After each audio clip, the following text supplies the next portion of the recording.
Hello students, this is Dr. Sachin Goswami and I welcome you on our YouTube classes Goswami Classes। दोस्तों आज की इस class में मैं आपको विलियम वर्ड्सवर्थ जो कि एक रोमांटिक एज के पोइट रहे हैं और नेचर को के बारे में वो लिखते हैं, उनकी एक पोएम है 3 years she grew in sun and shower, इसका दूसरा टाइटल है education of nature.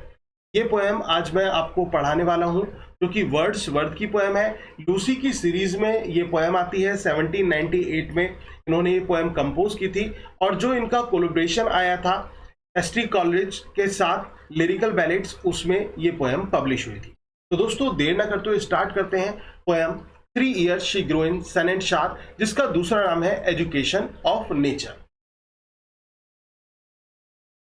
3 years she grew in sun and shower by William Wordsworth. ये पोएम विलियम वर्ड्सवर्थ की है। The poem was composed in 1798 by the English poet William Wordsworth. Is that clear? ये भी question important है कि ये कब poem composed हुई। 1798 में जो लिरिकल बैलेट इनका जो एक कोलैबोरेशन वर्क आया था ना, जो कि कलेक्शन ऑफ पोएम्स था एसटी कॉलेज के साथ, सैमुअल टेलर कॉलेज जिनका पूरा नाम है। और दोनों में देखिए जो दोनों में सिमिलैरिटी और डिससिमिलैरिटी क्या है एसटी कॉलेज और वर्ड्सवर्थ में। वर्ड्सवर्थ एंड एसटी कॉलेज दोनों बहुत अच्छे फ्रेंड्स थे और इसके साथ साथ जो वर्ड्सवर्थ है, वर्ड्सवर्थ नेचर के बारे में लिखते हैं, एसटी कॉलेज भी नेचर के बारे में लिखते हैं। वर्ड्सवर्थ ह्यूमन नेचर के बारे में लिखते हैं, एसटी कॉलेज भी ह्यूमन नेचर के बारे में लिखते हैं। वर्ड्सवर्थ नेचुरल नेचर के बारे में लिखते हैं, लेकिन एसटी कॉलेज की बात हम करें तो वो एबनॉर्मल नेचर के बारे में लिखते हैं। एबनॉर्मलिटी ऑफ नेचर को उनकी पोएम में देखा जाता है। इवन ह्यूमन नेचर की भी हम बात करें तो उसमें भी वो सुपरस्टिशियस है और इसके अलावा सुपर नेचुरल एलिमेंट्स हैं, उनको वो ऐड कर देते हैं एसटी कॉलेज।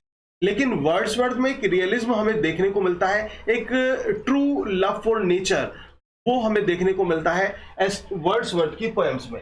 तो विलियम वर्ड्सवर्थ की जो पोएम है ये कंपोज 1798 में हुई।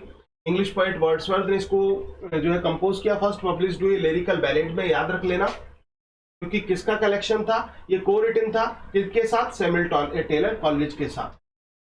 और ये लूसी की सीरीज में ये हमारी पोएम आती है। किस सीरीज में आती है? लूसी आती है पोएम। अब देखिए लूसी, आप जानते हैं अगर तो आपसे एग्जाम में ये क्वेश्चन आ जाए भाई हु इज लूसी, आपने वर्ड्सवर्थ को पढ़ा, लूसी के बारे में पढ़ा, तो क्वेश्चन ये आ जाए अगर हु इज लूसी, लूसी कौन है, तो आपका आंसर क्या होगा भाई? लूसी कौन है? लूसी एक छोटी बच्ची है, लूसी एक ह्यूमन चाइल्ड है। कौन है Lucy? Simply your answer will be Lucy is the creation of poets imagination. कवि की कल्पना जो है वो लूसी है। एक काल्पनिक बच्ची है लूसी, जो कि कवि ने एक मतलब सोचा, विजुअलाइजेशन आया और लूसी को उन्होंने जो है लूसी के ऊपर पोएम्स लिखना चालू किया। तो लूसी के बारे में अगर तो पूछा जाता है कि हु इज लूसी, लूसी कौन है, तो Lucy is the creation of poets imagination. Is that clear? आगे बढ़े तो देखिए यहां पर आपने एक पोएम पढ़ी होगी वर्ड्सवर्थ की। दोस्तों पोएम आती है लूसी ग्रे। लूसी ग्रे जो ये पोएम है वर्ड्सवर्थ की, जिसमें वो लूसी के बारे में बताते हैं, कहते हैं oft I had heard of Lucy Gray when I crossed the wild I chanced to meet at break of day the solitary child. कि जब मैंने लूसी के बारे में सुना था और एक दिन जब मैं कुछ लनसम वाइल्ड मतलब एक सुनसान स्थान से होकर गुजरा तो मुझे उस शांत स्वभाव की बच्ची से मिलने का मौका मिला। No mate no comrade did Lucy knew she dwelt on a wide do. ये लूसी का ना तो कोई साथी था ना कोई सहपाठी था। उस पोएम में आपने पढ़ा होगा लूसी के बारे में कि जब पोएट वो बताते कि लूसी का ना तो कोई साथी था ना कोई सहपाठी था। और लूसी जो खुद कहती है वो क्या कहती है, कवि को तो ये लगता है कि मतलब इतनी सुंदर बच्ची मतलब मानव के दरवाजे पर कैसे पैदा हो गई। और लूसी अपनी एक स्टोरी, यहाँ पर लूसी की स्टोरी दिखाई गई है। लूसी कहती है, ठीक है ना, लूसी के सबसे पहले उसमें फादर बोलते हैं और लूसी के फादर लूसी से क्या कहते हैं, वो ये कहते हैं tonight will be the stormy night, you to the town must go, take a लालटेन child to light your mother through the snow.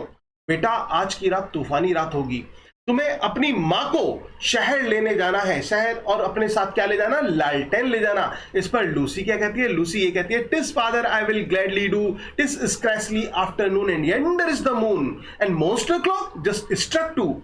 यही तो लूसी बोलती है कि पिताजी अभी तो मुश्किल से दोपहर ही हुई है, चंद्रमा निकलने में भी देरी है और गिरजाघर की घड़ी में मात्र 2 बजे हैं। तो इस पर उसके फादर ने क्या किया, at this father raised his hook and snapped the faggot band. ये लाइंस आती है ना, वो कहते हैं कि उन्होंने लकड़ी का गट्ठर काटना चालू किया, ठीक है ना, किससे, अपनी कुल्हाड़ी से, अपनी कुल्हाड़ी ली और लकड़ी का गट्ठर काटना चालू किया। And Lucy took the lantern in her hand, और लूसी अपने हाथ में लालटेन लेकर चल दी। लेकिन हुआ क्या दोस्तों, the storm came before it's time, Lucy wonders up and down, never reached the. तूफान अपने समय से पहले आ गया। लूसी भटकती रही, कभी ऊपर जाती रही, कभी नीचे आती रही, लेकिन कभी वो कस्बे नहीं पहुंच पाई, शहर नहीं पहुंच पाई। उसको अपनी मां को लेने जाना था, लेकिन वो शहर नहीं पहुंच पाई। The wretched parents searched all the night, small footprints behind.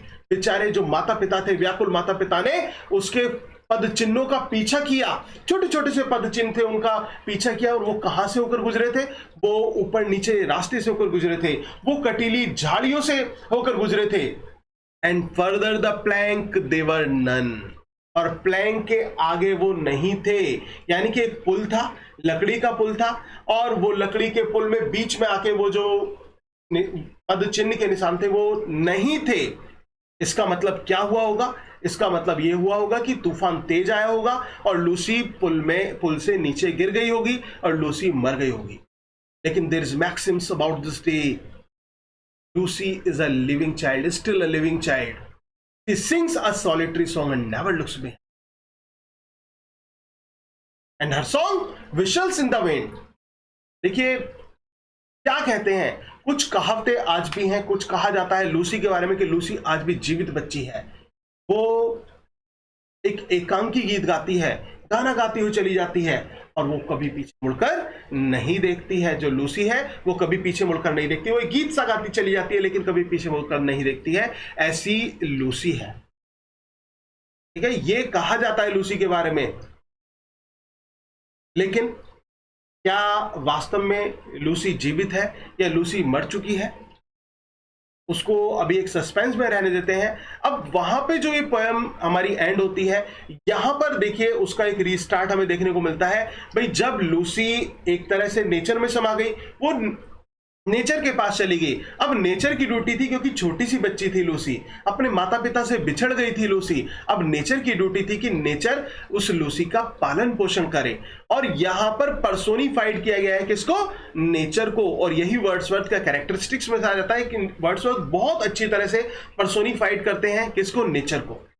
और जैसे कि आप कहते हैं ना, 3 years she grew in sun and shower, the nature said, क्या नेचर बोल सकती है, नहीं बोल सकती है ना, पर्सोनिफिकेशन है। प्रकृति को एक स्त्री के रूप में दर्शाया गया है। तो यहां पर जो हमारा अलंकार आ जाता है वो आता है मानवीयकरण अलंकार, जिसको इंग्लिश में बोलते हैं personification as a figure of speech. That clear. तो यहां पर देखिए क्या दिया हुआ है, 3 years she grew in sun and shower, the nature declared a lovelier flower on the earth was never sown, this child I to myself will take and will make a lady of my own, she shall be mine and I will make a lady of my own।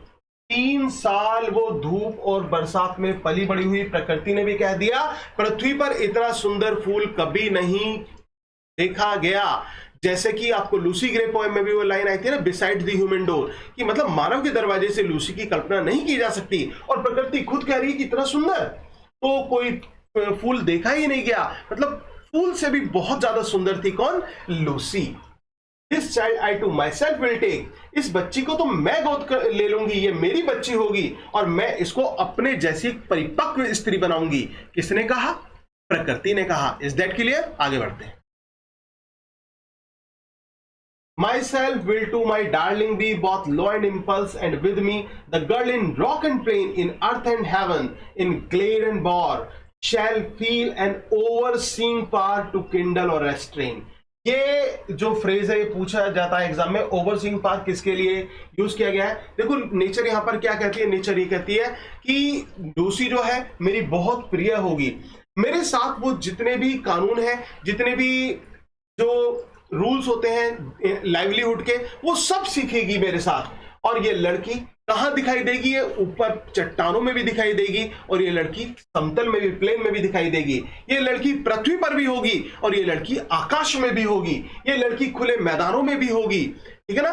तो ये लड़की हर जगह होगी, और ये लड़की अपने ऊपर क्या फील करेगी? ओवरसीइंग पावर, एक अद्भुत शक्ति, कभी ना खत्म होने वाली एक ऐसी शक्ति वो महसूस करेगी। टू किंडल और रेस्ट्रेन, एक ऐसी power that can never be stopped, जिसको कभी रोका ना जा सके, जिसका कभी अंत ना किया जा सके। ऐसी पावर कौन फील करेगी? लूसी फील करेगी। Is that clear? आगे देखिए। She shall be sportive as the fawn।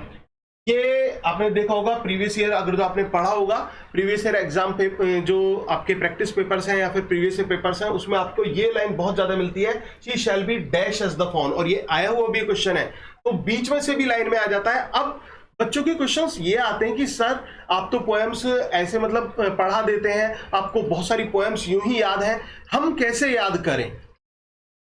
क्योंकि एग्जाम के पॉइंट ऑफ व्यू से पोएम को याद करना भी बहुत जरूरी है। पोएम लॉन्ग हो या शॉर्ट हो, इट मेक्स नो डिफरेंस, कोई फर्क नहीं पड़ता। छोटी पोएम हो, बड़ी पोएम हो, कोई फर्क नहीं पड़ता। मैं तो कहता हूं आपको वो पोएम्स याद होनी चाहिए, याद होनी चाहिए। अब कैसे याद कर पाएंगे? याद तब कर पाएंगे जब आप उनको दिल से पढ़ेंगे, मन से पढ़ेंगे। क्योंकि मैं आपसे हमेशा कहता हूं कि आपको बचपन की याद दिलाता हूं। आपने अक्सर देखा होगा मैं वीडियोस में अब बचपन का जिक्र करता हूं कि बचपन में आपने बहुत सारी पोएम्स पढ़ी होंगी और वो आज भी याद होंगी। क्यों करता हूं? ताकि आप उस चीज को रियलाइज कर सके कि हमने उस समय कैसा पढ़ा था और आज हम किस तरह से पढ़ रहे हैं। अंतर है, बहुत बड़ा गैप है। आज आप सीरियस ले रहे हैं, आज आप एज ए टारगेट ले रहे हैं, आज आप हॉबी के रूप में नहीं ले रहे, आज आप इंटरेस्ट के रूप में नहीं ले रहे। आपने बहुत से बच्चों ने, पहले क्या था, एक मेथड आपने पढ़ा होगा कि जिसमें बच्चों को जो टीचर्स है वो बोल बोल के पढ़ाती हैं। नाउ डेज डायरेक्ट मेथड जो आ गया है हमारा, उसमें ये चीज कम हो गई है, और जो इंग्लिश मीडियम स्कूल्स हैं उनमें भी ये चीजें कम देखने को मिलती है। लेकिन जो पुराने जो हिंदी मीडियम स्कूल थे वहां पर आपने देखा होगा कि वो क्या करते थे, दो का अगर जो टेबल आपको वो पढ़ाते थे तो वो बोलते थे 2 एकम 2, तो दूसरा बच्चा बोलता था 2 एकम 2, 2 दूनी 4, फिर सामने वाले बच्चे बोलते थे 2 दूनी 4, रिपीट होता था वो चीज, ठीक है। और ऐसे ही आप पोएम याद करते थे, पोएम बोली जाती थी, बच्चों को एक एक बच्चे को खड़ा करके पोएम बुलाई जाती थी और बच्चे उसमें इंटरेस्ट लेते थे, इवन क्लैपिंग की जाती थी बच्चों के लिए। वहां पर आपको एक आनंद आता था, आपको ऐसा लगता था कि हम स्कूल में नहीं है, हम एंजॉय कर रहे हैं किसी चीज को। ऐसे ही आज भी एंजॉय की आवश्यकता है। आज इसको, पोएट्री को आप दिल से पढ़ें, ड्रामा पढ़ें, पोएट्री पढ़ें, फिक्शन पढ़ें, कुछ भी पढ़ें, दिल से पढ़ें, और मैं कहता हूं डेफिनेटली यू विल लर्न। कोई ताकत नहीं है आपको याद करने से रोक पाए। आप उसको याद कर लेंगे, लेकिन कब? लेकिन जब आप दिल से पढ़ेंगे। और दोस्तों एक चीज और मैं आपको बताना चाहूंगा, एक स्पेशल स्कीम हमने निकाली है सावन का। आप जानते हैं कि सावन लगने वाला है, और सावन को लेकर और हमने एक स्पेशल स्कीम निकाली है आप लोगों के लिए। और सावन ही नहीं, आपका एग्जाम भी पास आ रहा है, ठीक है ना, दोनों चीज पास है। और भोले बाबा की कृपा आप पर बन जाए, उनका आशीर्वाद आप पर बना रहे, तो ऐसा ही हमारी भी इच्छा है और हमारी ब्लेसिंग्स भी आपके साथ है। तो दोस्तों इसी बात को ध्यान में रखते हुए मैंने एक स्पेशल ऑफर निकाला है। स्पेशल स्कीम ये है कि जो हमारे 2000 वाले नोट्स हैं, 2000 के नोट्स हैं हमारे, आप जानते हैं यूपी टीजीटी के इंग्लिश के, वो केवल और केवल आपको इस समय 1000 रुपीज में मिल जाएंगे, 1000 रुपीज में वो नोट्स आपको मिल जाएंगे। अगर जो आप इन नोट्स को विद इन 10 डेज आप हमसे परचेज करते हैं, 10 दिन का समय हमने आज से दिया है, 10 दिन के अंदर आप ये नोट्स अगर जो हमसे परचेज करते हैं, फ्री डिलीवरी होगी, आपके घर पर ये डिस्पैच कराए जाएंगे नोट्स, ठीक है। हार्ड कॉपी में नोट्स होंगे, बेस्ट नोट्स हैं, 18 वर्ष की मेहनत का पूरा निचोड़ है। अगर आप ये नोट्स लेना चाहते हैं तो आप मुझे कांटेक्ट कर सकते हैं, मेरे नंबर, आप इस नंबर पर कांटेक्ट कर सकते हैं 95200747 आप इस नंबर पर आप मुझे कॉल कर सकते हैं 9520307471। आपके जो नोट्स हैं वो आपके एड्रेस पर डिस्पैच किए जाएंगे और केवल 1000 रुपीज में आपको ये नोट्स मिल जाएंगे।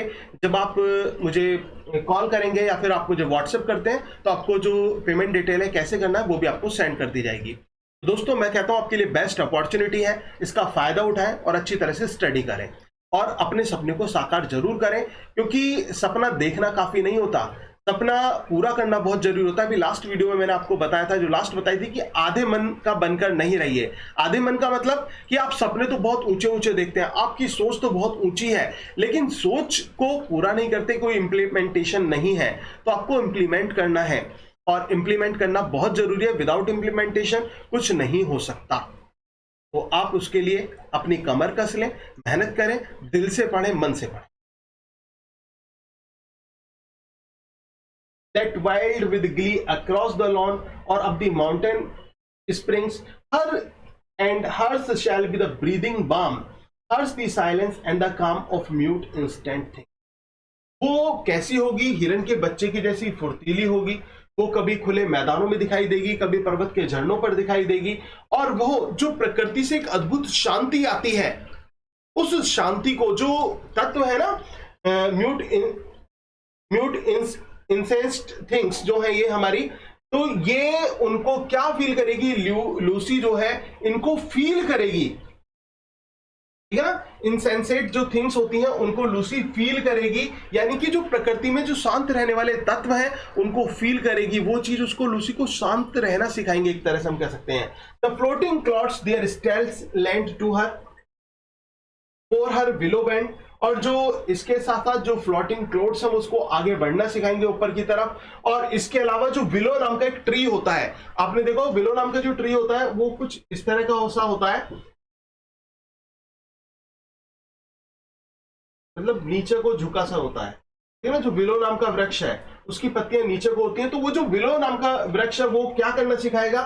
वो लूसी को झुकना सिखाएगा, क्योंकि मानव को उठना और नीचे ये दोनों चीज आनी चाहिए। अगर जो आप ऊपर की तरफ ही उठते हैं ना तो फिर आपके अंदर अहम आ जाता है और वो अहम इंसान को ले बैठता है। तो लूसी को वो जो विलो ट्री है वो नीचे की तरफ झुकना सिखाएगा। Even in the motions of the storm grace that shell mould the maidens form by silent sympathy. Even in the motions of the storm, वो जो तूफान की गतिविधियां, आपने देखा होगा कि लास्ट में मैंने आपको पढ़ाया लूसी ग्रे में, जो अभी आपको इंट्रो दिया था, उसमें क्या हुआ था? तूफान में लूसी रास्ता भटक गई थी, बेचारी डूब गई थी एक तरह से, मतलब कहा नहीं जा सकता क्या हुआ, लेकिन लूसी मिली नहीं, मिसिंग थी। तो तूफान की वजह से थी। लेकिन अब क्या होगा? नेचर ये कहती कि तूफान की गतिविधियों को पहचानने में भी लूसी असमर्थ नहीं रहेगी, और लूसी को प्रकृति किस रूप में ढालेगी? मेडन फॉर्म में। और बाय साइलेंट सिंपैथी मतलब बाय डिग्रीज, धीरे धीरे वो मेडन फॉर्म में डाल देगी, यानी कि एक नवयुवती के रूप में प्रकृति लूसी को कन्वर्ट कर देगी। The stars of midnight shall be dear to her, रात्रि के जो तारे हैं वो उसको बहुत प्यारे होंगे। And she shall lean her ear in many secret place, और बहुत से स्थानों पर लूसी अपने कान लगाएगी, सुनना किसी चीज को ध्यान से सुनना, ऐसा लूसी सीखेगी। Where rivulets dance their waywards around, जहां पर छोटी छोटी जो नदियां हैं, जो उनकी लहरें हैं, वो नृत्य करती हुई प्रतीत होती हैं। And beauty born of murmuring sound shall pass into her face, और वो जो कलकल की ध्वनि की आवाज है उसके चेहरे के पास से होकर गुजरेगी। इतना सुंदर दृश्य वो होगा, और लूसी उस दृश्य का आनंद लेगी, उस वातावरण में रहेगी। And vital feelings of delight shall rear her form to stately height, और यहां पर लूसी को डेवलप करने की बात चल रही है, लूसी को बड़ा करने की बात चल रही है। तो जो यंग थॉट्स होते हैं ना, यंग एज के जो विचार होते हैं, वो लूसी को कौन प्रदान करेगा? जो उसको खुशी दे, ऐसे विचार प्रकृति लूसी को देगी, जिससे उसके कद का विकास हो सके। हर वर्जिन बॉसम स्वेल, और उसका जो सीना है वो विकसित हो सके, ठीक है ना, उसका जो सीना है वो विकसित हो सके। Such thoughts to Lucy I will give, nature कहती है ऐसे विचार लूसी को मैं प्रदान करूंगी। while she and I together live here in this happy dale, और कब? जब वो और मैं एक साथ इस खुशहाल घाटी पर एक साथ रहते हैं।